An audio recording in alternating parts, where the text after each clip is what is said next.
The coaches used to build culture, and you chose your school, whether it was Providence, St. John's, whatever, based on the culture that existed.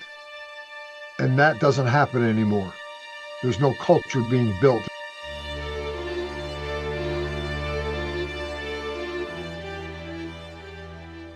Welcome back to another episode. Today we have Mr. Archer, Coach Archer, former D1 coach of Binghamton, mayor of Endicott. He knows a lot, and he's the current head of the National Basketball High School Association nationwide. Welcome to the podcast. Thank you. Looking forward to it. All right. So first off, not everybody here knows exactly what you do, and I'd like to learn more. So what is your guys' goal that you guys have been trying to push out for the last couple of years? Okay. Each state could have their own coaches association. 42 states do. So my friends and I united those 42 states. So we have one voice speaking for high school basketball in the country. And that's fine. You give awards and so on. But then because of the way the game has changed at the professional level, definitely at the college level, the ones that are getting screwed the most are high school coaches. So this has led to the monetization of youth sports. There's more money spent on youth sports than spent on the NFL. And so that's a scary number when you look at it. That's a true fact? More money? Yeah. Wow, that's insane. Yep. So where do they spend this money? Where does all this money come from, and where does it go to? Right now, it was, I don't know, when you were growing up, if you played sports or whatever, you might go to a camp. Okay. And then if you played AAU, you might have to play out of town every weekend. Parents are putting the money in, right? Mm-hmm. So now those events are being run by venture capitalists, and they're buying up properties. For example, I think it's in Maine, they own like 9 arenas that would be only used for camps, right? And this is taking place throughout the country. So they're buying land. I can't tell you the exact place, but I think it's definitely in the Midwest, bought enough to put in four football and 10 baseball fields. Sick. And so that money's coming from them to put all this in because they're going to make it back. So would you say the building, bringing all this big business in kind of kills it for the kids who might not have as much resources? Oh, Yeah. It's horrible. It's horrible. It's split the haves and the have-nots. Creates a big gap. So, I guess a lot of the rich kids who have opportunities will be eventually better off in sports because these resources are getting so big. Yeah. Is that kind of what you guys are trying to attack? Richer getting richer. Yep. Rich get richer, right. Yep. I'm trying to do, as an educator, get back to where sports were part of education. You learned what teamwork was. You learned to be disappointed. You learned to support your friends. You had fun. And kids aren't having fun now. I read the other day that I think 57% of the girls that play sports quit by age 12. Yeah, that sucks. And boys aren't far behind that, and they're catching up because it's not fun. Mm-hmm. So, yeah, that does stink. Yeah, it does. It does. So we're trying to go. It sounds crazy. We're trying to go back, which you can't do, but we'd like to get back to where it's fun and they play for their game. They play to be with their friends, that kind of thing.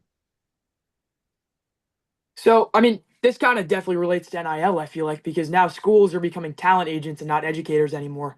Has that been a big part of your guys' oversight? Very much so. We could see it coming, knew it was going to come, because the board I represent all the states on is called the National Association of Basketball Coaches, which is mostly the named college coaches. I'm the only high school rep there. And so all I had to do is go to these weekly meetings and listen, and you knew what was coming, and you knew what they were cranking about the NIL coming along, and then the attorneys got involved, and then it just kind of took off. So I guess it kind of starts from the ground up. Now all these kids that have more resources, their parents stick them into one sport and try to push them to be able to obtain NIL. Is that kind of the main objective? So it takes out the fun and building of a human being out of it, and the main goal is money at the end of the day? There's no question. There's no question. The concept of 3 sport athletes like Mahomes, they don't exist. And all research shows that if you specialize with one sport after age of 11, you are probably going to end up with some serious injuries.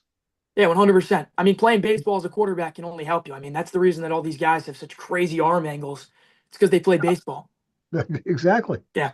Exactly. So it's fascinating to me, and as far as like the NIL, some of the parents are the influencer to the going after the money for it to get their kids.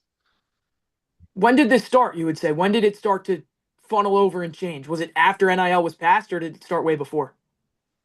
It was illegal before, but yes. Right. Did this whole mindset shift start before the passing of NIL in Congress or was it Oh, after? yeah, it was taking place anyway. So Yeah. then now it's legal. If you could change the NIL, like how it's structured and everything, how would you change it? That's a great question because obviously I'd like to get rid of it, Hmm. right? Um, I don't like the fact that the local pizza place or whatever can have influence over kids in that school and that type of thing. So I think it's they're too early to make that kind of money. I would try to really limit it to Hmm. not while you're in high school because now you got all these kids who want to stay an extra year in high school. Yep. Everyone's That's going to true. prep. Everyone's going to prep school now. Yeah, They're opening. I saw in London they're opening their own IMG academy to make who people is it? overseas. London? Yeah, in London do a fifth year. It's And That's sick. That's it's sick. tough. I don't know. I guess NIL is hard because it is totally beneficial. I mean, I think taking it away, especially from the college athletes, is tough because it allows kids like the manager for McNeese, Amir Orakan. I mean, he's making money and he's a student manager. Like, I think that's dope. But I feel like to stop locker rooms from getting totally destroyed and coaches becoming talent agents and bringing back a student athlete because they're just right now they're just athletes, pros basically. The student aspect is gone. I Oh, guess I don't know. Maybe implement like a grade minimum for all these kids that are getting NIL to make sure that at least they have to focus on their grades. But that well, could be a scam too. It's back tough. when I coached at college and Binghamton being when it was Division III, you had the GPA, which was the grade point average. You had to show the progress every single season for your players to the NCAA. So that the NCAA said, wait a minute, you got a kid that's failing here. You got a kid that's failing too, whatever it may have been. You had to do the academics first. Mylan Graham, you can even see Mylan Graham, five-star transfer from Ohio State. He went to Notre Dame. Yeah. They asked him his first difference. He said, "You actually have to go to class in person here. Like Notre Dame actually takes academics serious. Ohio State didn't care. They just let him play I football." mean, what about Carson Beck, bro? He literally said in the interviews for the Natty, he said, "I haven't gone to class in 2 years." That's Yeah. Yeah, crazy. That's insane. he's 23 years old, still in college. Insane. Crazy. So, what do you think's been the biggest change since you just said you coached D3 when Binghamton was a D3 team? Now they're D1. What do you think's the biggest change that you've seen as a coach over the years? Just how the whole world of sports has changed because it's developed exponentially. I'd The, imagine co- since you were a coach. the coaches used to build culture, and you chose your school, whether it was Providence, St. John's, whatever, based on the culture that existed. And that doesn't happen anymore. There's no culture being built. And I think Patino was talking about that the other day, and he was one of the biggest culture builders there is. Hmm. So that's huge. So the coaches don't have the loyalty to the school. The players don't have the loyalty to the school. So there's a huge disconnect there, which shouldn't be when it's called college sports. There's Right. no heart. Players are just Yeah. jumping from team to team. They're just Yeah. wherever, if in the offseason, whoever gives them the highest money, they'll just leave and go play. They don't care about their school at Dude, the they're end of like the day. movie stars at this point. It's if They you just want hop more school to money, school. if Yeah. you want more money and the school says no and your agent's like, okay, we're out of here. We're going to somewhere that's going to give us a bag. You're literally a movie star. They're That's not right. It's paying anything. nuts. They're getting at least full rides from any school they're playing at. They don't care where they And that go. destroys the locker room that they were at Yeah, because there's they too if many that team celebrities in the locker room. They think they're Yes. higher than everyone just because of net worth. There's no Yep. more. There's no like brotherhood. There's no culture. No. yeah, it's almost like everyone's fighting for themselves at this point. Exactly. It's It's like a a one lone man army. wolf game. I think it's a one-man army. Well, I looked at like the Siena game today, played Duke even for a while. I'm thinking, okay, a couple of Siena kids look pretty good. I wonder if they're hoping they look good enough to get an offer to play at a higher level, Hmm. you know? Mm. So, Actually, what's nuts is that the kid Mulvey, I think his name was, he played at Iowa for 4 years and Yeah, now he's a grad student playing at Siena. Which I yeah. mean, that's fine, I guess, but it just shows experience matters more to college coaches now than uplifting a high school kid and developing them into a star, which is interesting. Developing is the key word. So they like Calipari always talks about there should be you can play 4 seasons in 5 years. That's all you should have is that opportunity. Nothing. He called himself an idiot. He said he's too moral about it because he's looking at every other coach in the country saying, "Okay, these guys might have better teams than me because they have more experience, but I'm going to stick by my morals, make sure that I get some kids from the transfer portal, but make sure that I get the high school kids, build them up and create a culture at Arkansas." And that's what he's trying to do, but that's not now it's not a winning formula. So how do you expect coaches to follow that mindset? What is your goal changing it? How are you going to change these coaches' mindsets? That's a great, also a great question. A lot of them give us the verbal support, but they can't give us much beyond that because they've got to play the game, to the parents and to the influencers. But the guys like Mark Few, Calipari, there's a bunch on the board, that really believe strongly in going back to what it was, making it part of college. What would you say is the first step to trying to attack this whole battle? Is it The, getting to the parents first, or is it going towards the coaches and the schools? the we're making from our level at the high school level, we're going after parents, and if it's not first, it's very close to first. Secondly, then we're getting the coaches on board specifically to push sportsmanship again, to get back to decency in civility in the game, to stop watching the fights that are taking place in women's basketball and trying to convert them into high school. True. So that's where we're headed. And if we get our coaches to correctly work with parents, we'll be in business. But that's a tough one because that parent's going to say, "You don't know anything. My kid's better than that." Yeah, and now parents, at least I think, well, decent parents might not be totally focused on this because you want to build your kid up to be a good human at the end of the day. But a lot of parents are probably looking at that NIL money, No seeing a question. guy like Arch Manning making $7 million. That's a different story. But I Yeah. mean, seeing that number alone could be a little bit of inspiration to No push question. somebody. Yeah. No question. It's it's it's a large target that we have out there, but we also have a large number of coaches. If we can mobilize them, they're not always the easiest to get together. True. So then where does the business aspect come into this? How do you guys get to the venture capitalists that you were talking about? I think exposure. I am headed to a conference in early April in Philadelphia, and it's being run by a company that said we are the company to run youth sports, and they have everything. This one's bought this and that, and it's an empire. So I'm Yeah. going just to learn and see where this is headed from their viewpoint. I know you guys are strictly America, but Hao Yu here is from China, and he's a very influential businessman. So, Hao, would you say that globally that you've seen this sports have become less fun for kids and more of a almost like a job? I think globally the sport is getting more and more professional. So that's the reason why I'm really confused and I want to ask this coach a question is like as a coach, of course. So you have to manage between the athletes and the athletes background families and also the school officials and also your sponsors, your high net worth boosters. I'm really confused how you manage this kind of triangle relationship, you know. I am too. it's it's not been done very much before, and it has taken us 2.5 years to get this ready to flow, Hmm. which within the next month. But um, I'm counting on the help of so many people. So, I mean, you've been a leader for a long time in a lot of different capacity. Was this the most difficult leadership role that you've had in your life, or what would you Yes, say? Yeah. absolutely, absolutely. And you're right. I've been in a lot of different things all through education.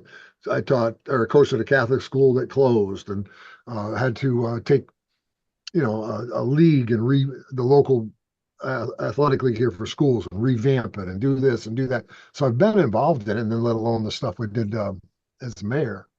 So it's always a choice and it's always a challenge. But I think this one's unique. It's got so many parts to it, you know. Yeah, I mean, how mentioned it. There's a lot of different moving parts to this crazy triangle of Yeah. youth sports. It's nuts. It is And it's ever changing too. It's never not going to evolve. I mean, technology is going to play a big part, I feel, coming up soon huge, too. huge. The biggest people coming after me here in New York are a company called Bology, which is trying to get me and other coaches to buy um, how you would mentally prepare kids through technology for games, and you can even get it down to second and third graders. Wow. What would you be doing with a second and third Yeah. grader? That's insane. Yeah, And that sounds like it just puts so much pressure. Like that's like a virtual sports psychologist, but that's what the pros have. That's yeah, crazy. That's something you see in major D1 programs.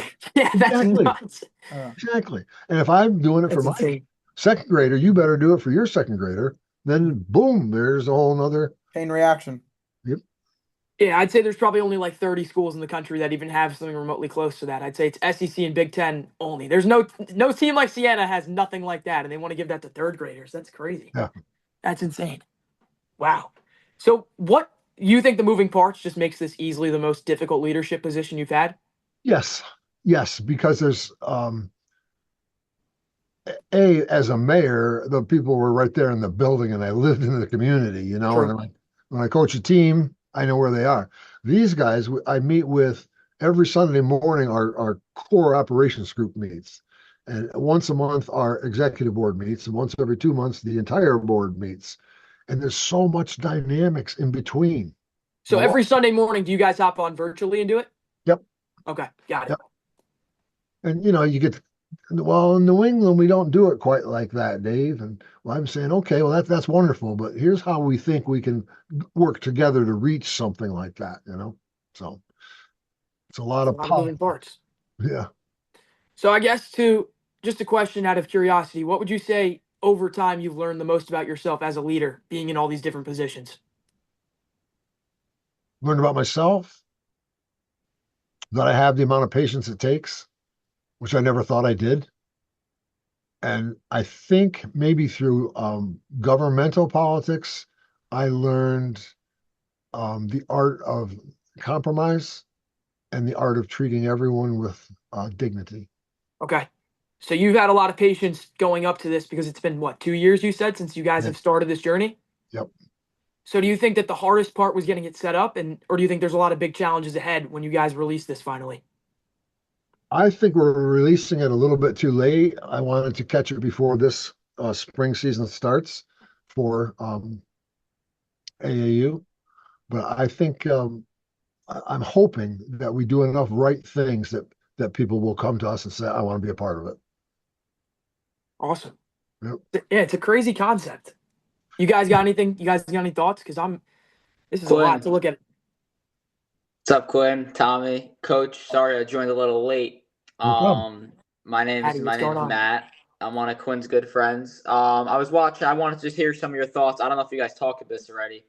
I was watching Siena Duke today. Obviously, very good game. I was thinking. So Siena, right, slowed the ball down a lot. Stayed disciplined 40 minutes for pretty much the entirety of the game.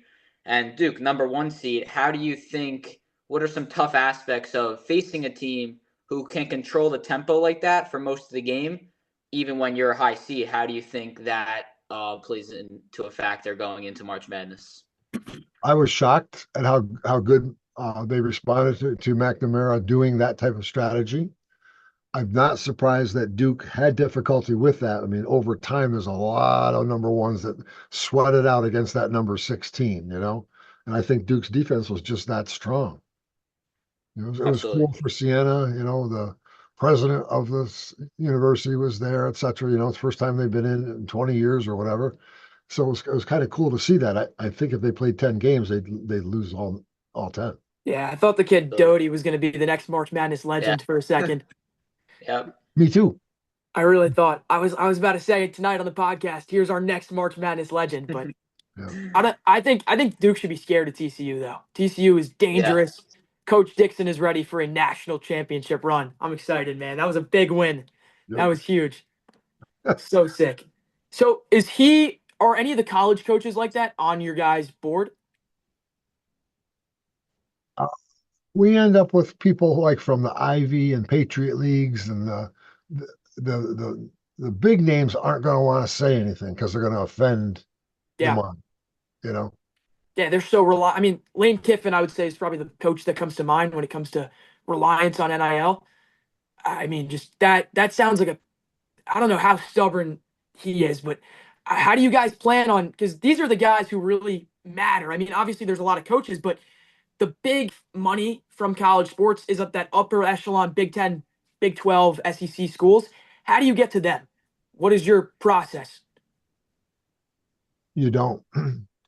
You take the top people, and you're not going to get them involved in what we're doing, right? That next level down, we will until or in on I say until the federal government takes some kind of stand, and somehow also that the NCAA stands up To NIL. to anything, Yeah. I mean, anything. it's crazy too because each state has their own different regulations, so it's really impossible to keep track. It's Correct. totally nuts. There's no federal. It's really in 2021, the U.S. government kind of just opened the doors to anything. Like Because it, of the attorneys. Yep. yeah. Even what they're trying to do right now with Trinidad Chambliss, trying to fight his Oh, recruitment and 6-year everything. It's nuts. eligibility. Yeah, it's crazy. It's people you can veto it. They'll say yes, and then the NCAA can go veto it, and it's just like a whole crazy process that ruins the team now. Because now Ole Miss, who's their quarterback if they don't have Trinidad Chambliss? He inspired the locker room so much that they made a crazy run in the playoffs. That Right. just ruins the sports. And now he has to go to the pros instead of being a student for another year. Exactly. That's where and if it doesn't happen sooner, the SEC and Big Ten will break away from the NCAA and bring the money with them. And then that's going to settle everything down. Everything else will settle down. But I don't want to do that. So I guess to put it into concise words, would you say strength in numbers with you guys is the biggest weapon that you have? Right. Trying to get as Because, yeah, in my many smaller schools and mid-level schools to feel what you guys are trying to put out there? yeah, definitely. In our area here, like Cortland and other Division threes, they'll certainly be with us.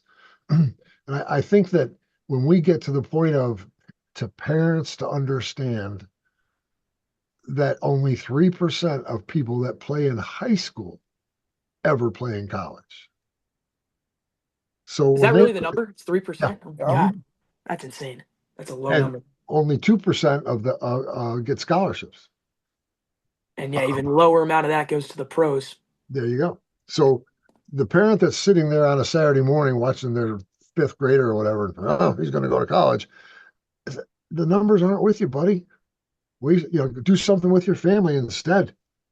You are not going to get this dream. It's not going to happen.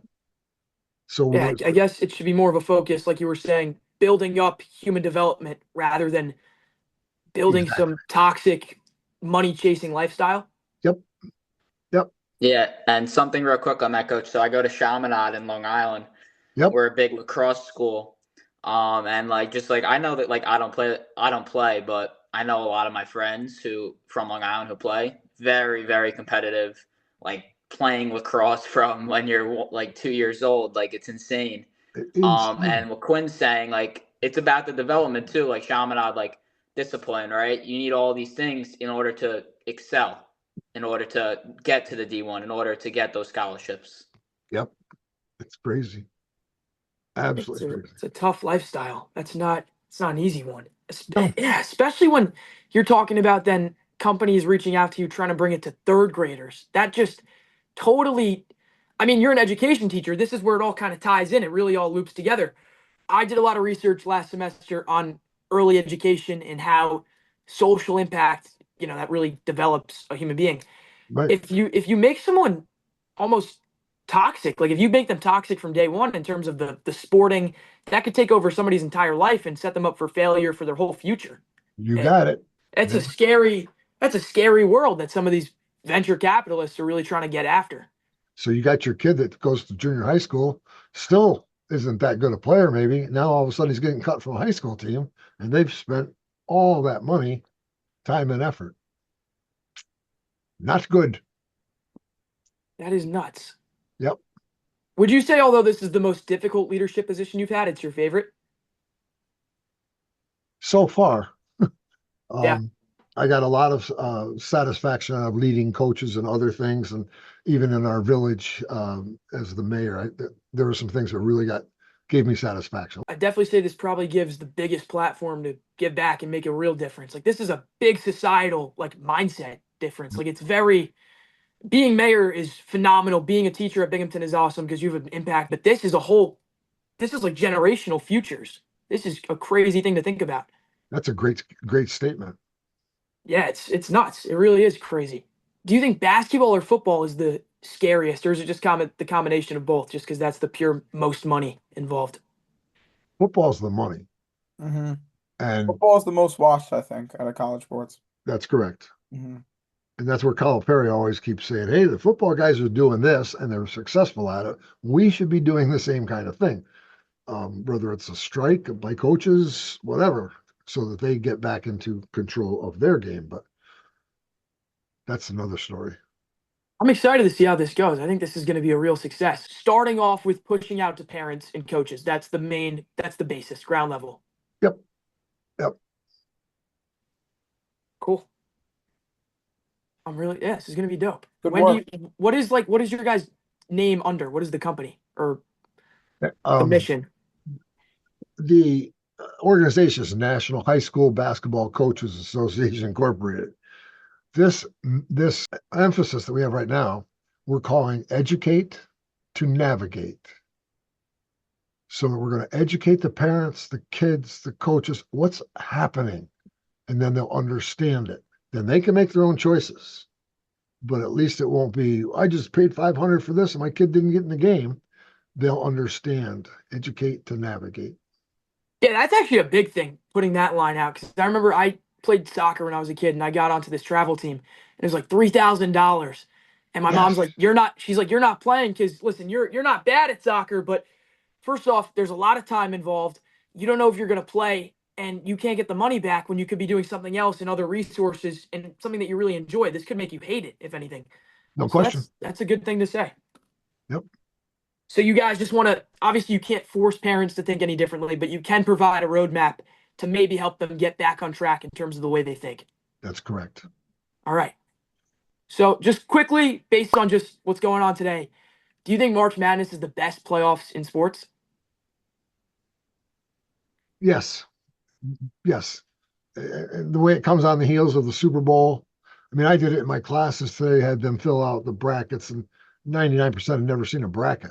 And I said, if you want to be good in the classroom at this time of the year, you got to at least know what the kids are interested in, you know? That is true. Who would you say the best coach in college basketball is right now? Wow. I think probably Calipari because he's done it at so many places. Mm-hmm. The same thing with Tino's got the longevity too. Yeah. Yeah. I was going to say it's between them two. I think that's my national championship rematch from last year. Arkansas versus St. John's. Yeah. I liked it better a little while ago, like when Bob Knight was such a jerk for Indiana. But at that time, the head coaches also taught a class. Mm-hmm. So you could take a phys ed class from those kind of guys, whereas now that's not part of the. That's a real thing. Head coaches used to teach classes at the school. Yeah, they each taught a class a semester. Yep. Did not know that. That's insane. Yeah. That's not even remotely close to what it is now. So that just shows how much it's changed. It's almost like, yeah, it really is professional. It was That's right. like it was like a more advanced high school. Your high school coach is your teacher at the end of the day, basically. Yeah. Oh my God. That's Like right. imagine. I couldn't imagine Lane Kiffin teaching a class. He No. was on. He went to some concert the other day, throwing up the LSU, just like he's a celebrity down there now. No. There's no way he would waste his time teaching a class. That's crazy. No. Which it's not wasting time because that's what it's about. You bring yourself and your entirety of the personality and person you are to the school. You got build it. a school culture. That's crazy. Yep. So you've been teaching at Binghamton then when did you coach the team? Wow. Late 80s, early 90s. Have you been teaching here since? No, I was a high school teacher the whole time. Okay. When did you become an educator in Binghamton? This is my 21st year. And So I ever taught high changing. school for 33 years, and I'm in my 23rd year, I think, of college. Did you go to Binghamton? No, I went to Siena. Got it. Okay. Oh, tough loss. Jeez. Tough loss. Tough loss. Tough loss. Yeah. Were you keeping up with them this year? Just Oh, yeah. looking at them. Yeah. Yep. Did you think that they had a shot going into the game at all? No. Wow. So that must have been like a crazy surprise for a second, seeing them the first half just come out bombing threes. Exactly. Exactly. Yep. That's why I think it's the best playoff, because there's no other sport that will ever match that. Football is way too physical to where you couldn't do a 64 team playoff. Alabama would probably kill somebody on the field who played for a smaller school.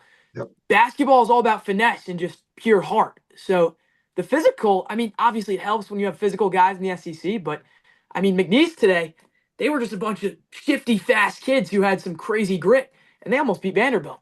Right. Yeah. That's what makes it so cool about, the mid March Madness, because it can happen. It can happen. Even if some of these Cinderellas only get to the round of 8, it's Yeah, still St. Pete's was a big one. That only helps them even more. They get noticed. They could transfer, make money at the end of the day. Yeah. Yeah. You're right. But then how does that might ruin that totally just demolishes that school's hope for anything Yeah. else in the future, which is that's kind of it's a win-lose. It's win for the player themselves, but for the culture and society of college sports, it could kind of kill the entire thing. That's what you see with my friend Shaka Smart at where is he at Marquette? He's doing it old school. Same with Mark Few at Gonzaga. I'm going to recruit high school kids and develop them into a team. We'll see how it goes. Hard to do. Who would Yeah. you say is your favorite March Madness legend ever? Huh.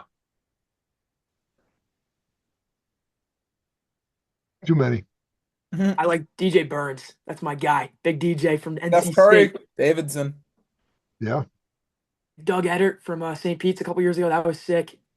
Jack Golke last year, even though they only won one game. There's been a couple sick ones. I can't lie. It's these kids. That's why I was hoping. I hope Siena won, because I'm like, this is the next legend right here. I know. That'd be fun. That would have been dope. I appreciate you coming on. Thank you, My Coach. pleasure. And I'll be glad to give you guys Thank a you guys. heads up. Thank you so much. Thanks, Coach. Thanks so much. So much. Yes, sir. Thanks, Coach. My pleasure.